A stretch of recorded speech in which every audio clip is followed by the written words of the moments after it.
Қазақтың күйін мазақ етті. Атыраудағы түнгі клубтардың бірінде адай күйіне билеген жартылай жалаңаш қыздардың әрекеті дүйім жұрттың ашуына тиді. Қоғам белсенділері осыған ұқсас жайттардың жиілеп кеткенін, сондықтан тез арада шара қолдану керектігін айтып, дабыл қағып отыр.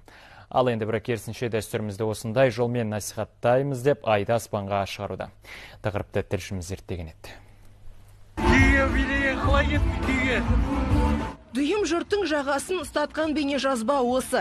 Атыраудағы түнгі клубтардың бірінде түсірілген. Жартылай жалаңаш киінген екі бұрымды адайдың күйіне ұятсыз бебелеп, жиналған қауымның көңілдерін көтеруде. Әлеуметтік желіде лезде тараған мына видео қоғамда үлкен резонанс тудырған соң, клуб әкімшілігі көптің алдына шығып кешірім сұрады. Алайда олар мұны техникалық ақауға балап, өздерінен кінәні барынша жуып шаюмен болды. У нас произошел инцидент по поводу нашей технической неполадки, где музыканты играли кюадай, и в это время девушки танцевали за барной стойкой.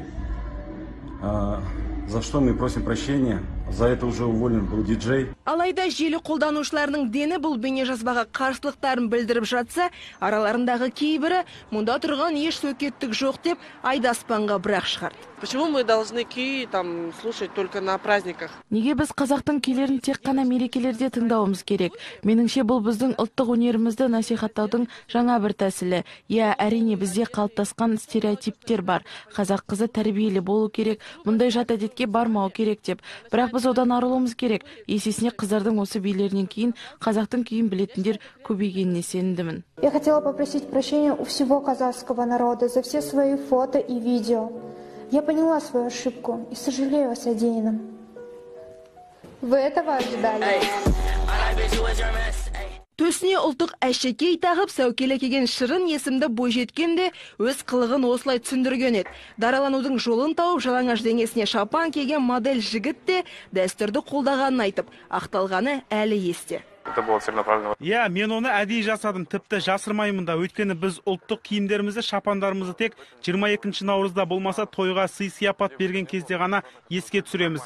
Ал басқа күндер ол сөрелерде шаң басып жатады емес пе? Сондықтан неге бізге оны осындай жолмен насихаттамасқа?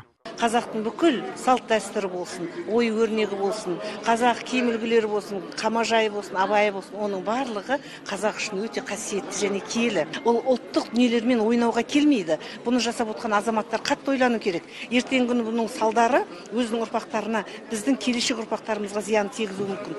Сондықтан бүгінгі жасалынған дүние ол бүгін нәтижесін бермесе де түптің түбінде ол ұлтқа тигізетін үлкен кесір-кесапаттың бастау алуы содан болуы мүмкін. Алайда барлығы тек осымен ғана шектелсе ғане. Вот бутылки, вот рожи, видите их? Алатау. Мужик, баба, мужик. Опачки. Наши. Опачки. Душевно поет. С ним бухать одно удовольствие.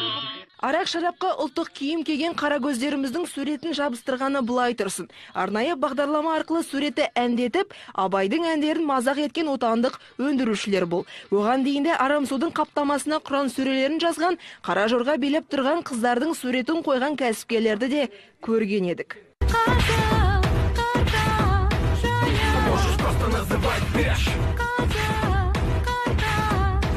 Қалай десекте шетелде ұлттық құндылықтарды қорлағандарға жаза ауыр. Біздікінде ескертумен шектелмейді, мұндайларды бірден бас бостандығынан айырып түрмеге қамайды.